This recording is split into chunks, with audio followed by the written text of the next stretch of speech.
and today we have a yoga practice dedicated to our feet and our ankles. So we're going to get started down on our mats. I like to have a little blanket out, and these are just kind of nice. You can use any blanket to sit up on, just especially for women, just to rotate our hips slightly down. Crisscross those legs, and then palms can be down for grounding, palms up if you need a little bit more energy. And so we're going to just focus on opening up our feet and our ankles. I had a request for this, and so I am going to attempt to meet that request. So we'll go ahead and put our palms down. I just want us to take 3 breaths. So we're going to take a nice deep breath. Eyes can be open or closed. We're going to take a nice deep breath into that low belly. So really feeling that belly expand. If you want, you can even put your hands on that low belly. Maybe you sigh it out. Maybe doing one more to that low belly.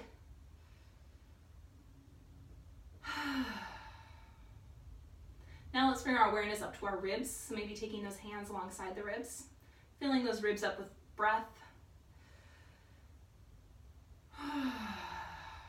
So as you fill them up, if they go out to the sides like an accordion.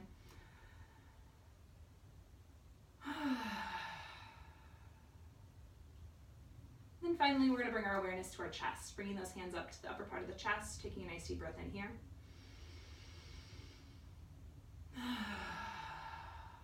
Taking one more.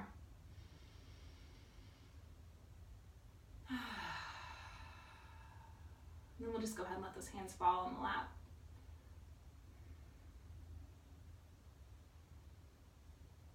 Taking 2 more breaths, grounding down into this space, onto your mat.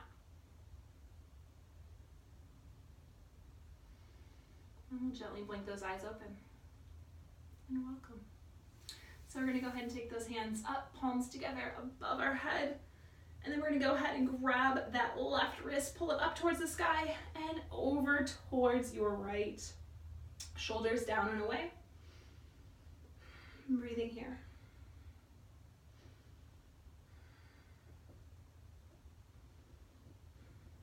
On the next exhale, coming back up to center, reaching those arms up nice and tall. Go ahead and grab that opposite wrist, pulling up towards the ceiling and then tipping over to the opposite direction. Maybe the gaze looks up towards the sky, opening through that chest. Breathing in here, feeling that expansiveness on that side body. And then we'll exhale it back through the center. Go ahead and reach those hands up nice and tall, and then we're going to hinge forward, letting those hands release down to the floor. Head hangs heavy, opening up through those hips.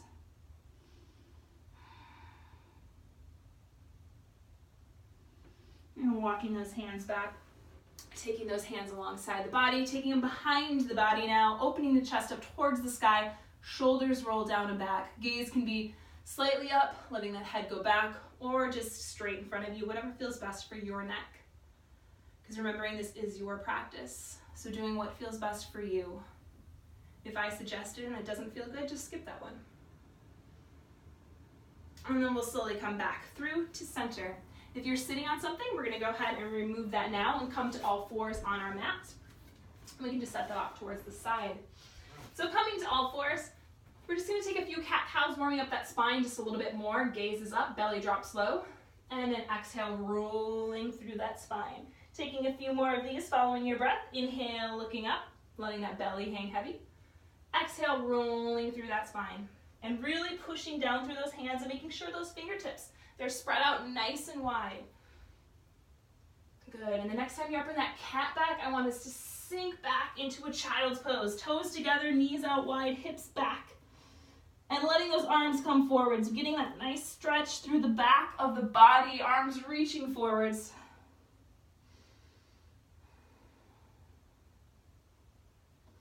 Good, on the next exhale brings you back up to all fours. We're going to go ahead and start by taking that right foot straight behind us, placing that right foot on the mat, pushing back in towards that right heel. So that right heel is coming to the back edge of the mat. You should feel a stretch through the back part of your calf or lower part of your leg.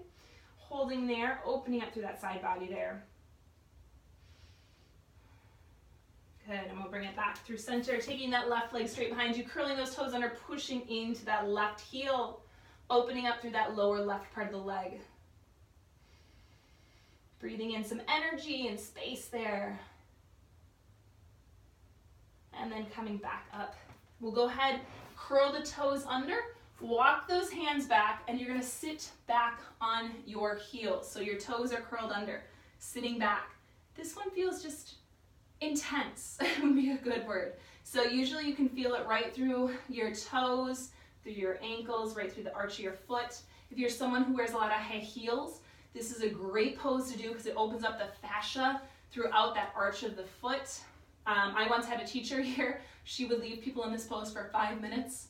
I will not do that to you, but this is really opening up through those feet. And so if you have tight feet, this is a great way to do it. If you have tight feet, wearing minimalist shoes also helps.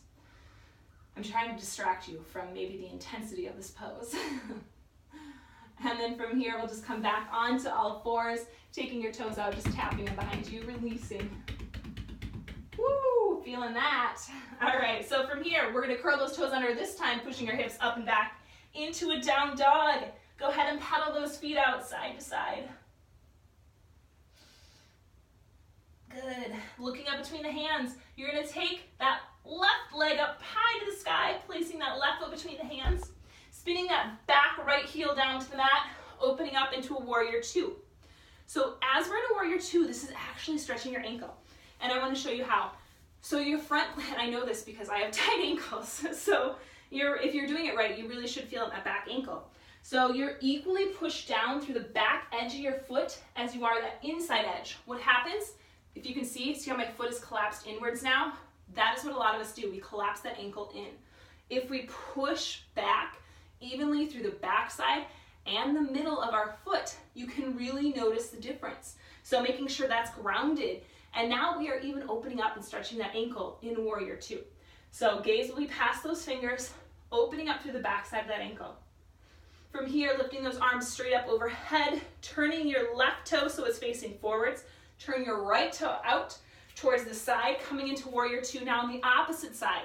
So again, checking in with that back ankle, pushing the blade of that back edge of the foot out and down so you don't collapse inwards on that ankle. Arms extended out, opening through those hips, holding here and breathing.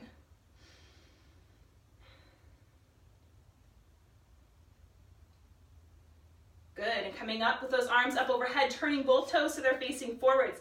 Arms straight out to the side, forward folded down, wide leg straddle pose.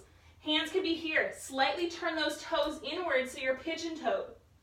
You now should feel a stretch on the outside edge of the ankle as well as that foot and lower calf.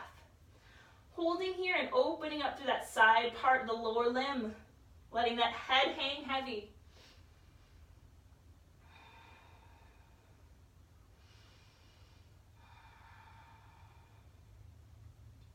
Turning those toes forwards, walking those hands straight out in front of you, and pushing those hips up and back, wide-legged down dog.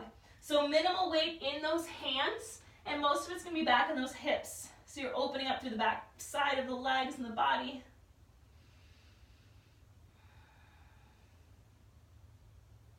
Walking those hands back, and as you're doing that, once your hands are about right underneath your shoulders, you're going to heel toe your feet in.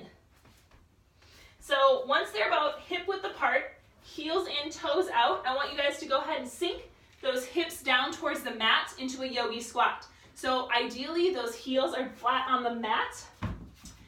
If you have a block handy and you're like, there's no way I can sit like this, Andrea, what you'll do is you'll take your block and you can sit on the block. And this is a hip opener as well as ankle mobility. So if you have tight ankles, you're gonna feel it there first in this posture. So you can sit like this on the block, elbows pushing in towards the knees, knees pushing back towards the elbows, chest lifted, opening here, or without the block, or if you need it up higher, feel free to take that higher part of the block too, because I know everyone's bodies are a little bit different for this posture. And we're just holding here, so just keep holding if you've been holding it there, because this is a great one for hip opener. This is a great way to sit, and I've had a client actually get this posture after 1 week. So she wasn't able to get down the first time we did it, and I came back the next week and she had practiced it every day and she was able to sit down into it. So this is definitely something that can happen if you put in a little practice with this posture. All right, so we're gonna slowly stand up and come into our forward fold, letting those heads hang heavy, straightening out those legs. maybe bending the knees side to side.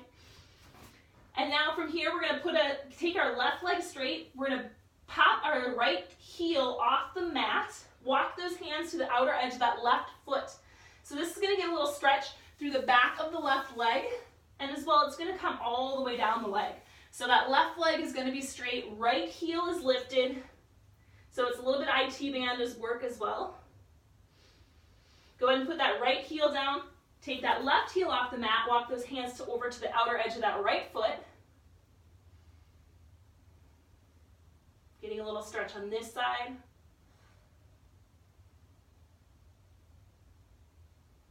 And then placing that left heel down. Now from here, we're gonna go ahead and drop down onto our knees. And because I have it handy, I am going to get out some essential oils. So we're gonna have a seat. Now the last part of our foot ankle posture, I feel like I would be amiss if I didn't do this, because one of the best things that you can do for it is actually giving it a little massage. So I have lavender here, and I am just going to put a little bit on my hands, and I'm gonna go ahead and take my right foot into my hand. I'm just gonna give it a little massage. So just depending on how much, I didn't get very much that time. So you can go into the arch of the foot, into your heel, just kind of lovingly give it a massage. If you don't have essential oils, no worries, you can do this without it. You do not need the essential oils. I just happen to have it right there. I thought it would be great just to give you guys an idea if you haven't thought of that. So I like to really get in there and kind of push with my thumb right in the arch of the foot. And usually anything that I'm like, oh yeah, that feels good, that's a little tight, then pushing into that spot. We can go along the toes and go through all the toes as well. You could really spend a lot of time here if you want. I'm just gonna switch sides because I don't wanna make it super long. But I'm sure there's probably a whole video tutorial if you're really interested in geeking out about massages for your feet and all the reflexology points. I'm not familiar, I know some of the big ones, but I am not familiar with all of them to tell you that this spot hits your kidneys. But if you're interested, I'm sure there's tons of cool videos or even sites that you can find, then print off your own Chinese medicine and acupuncture points. So that'd be kind of cool if you're really into that. All right, so after that, we'll go ahead and release those feet. Maybe you want to keep massaging.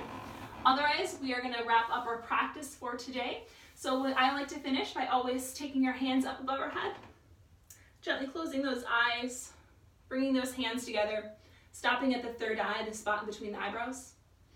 Positive thoughts, bringing your hands towards your lips. Positive words, bringing your hands to heart center, knowing yourself. The light in me honors the light in each of you. Namaste. Thank you guys. Sometimes this works, sometimes it doesn't.